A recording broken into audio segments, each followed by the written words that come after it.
Friends, ఈ వీడియోలో GST uses ఏంటి, బిజినెస్కి ఎలా హెల్ప్ అవుతుంది తెలుసుకుందాం. నేను మీ ట్యాక్స్ పిల్ల from Tanushree tax solutions.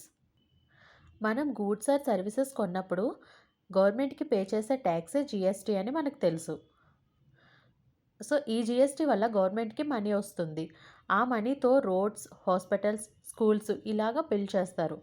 Second one వచ్చి బిజినెస్ బిల్స్ అన్నీ ప్రాపర్గా ఉంటాయి. బిల్ మీద ఎంత ట్యాక్స్ కట్టారో క్లియర్గా కనిపిస్తుంది. In case shop owner bill ఇస్తే జీఎస్టీ సెపరేట్గా మెన్షన్ చేస్తారు. సో చీటింగ్ ఛాన్సెస్ తక్కువ. And same tax everywhere. Product ఒకటే, హైదరాబాద్లో, చెన్నైలో. సో ట్యాక్స్ ఆల్మోస్ట్ సేమ్ ఉంటుంది. ఇది జీఎస్టీ వల్లే పాసిబుల్ అవుతుంది.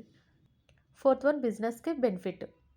బిజినెస్ పర్సన్ ఆల్రెడీ ట్యాక్స్ కట్టాడు అంటే మళ్ళీ ఫుల్ ట్యాక్స్ కట్టనవసరం లేదు. జీఎస్టీ అనేది fully online returns, payments, records అన్నీ ఈజీగా మనం ఫైల్ చేసుకోవచ్చు. సో ఫైనల్గా జీఎస్టీ వల్ల గవర్నమెంట్కి డెవలప్మెంట్, బిజినెస్కి క్లారిటీ, పబ్లిక్కి ఫేర్ ప్రైజెస్ అనేవి ఉంటాయి. Thank you for watching. ఇలాంటి వీడియోల కోసం మన పేజ్ని ఫాలో అవ్వండి.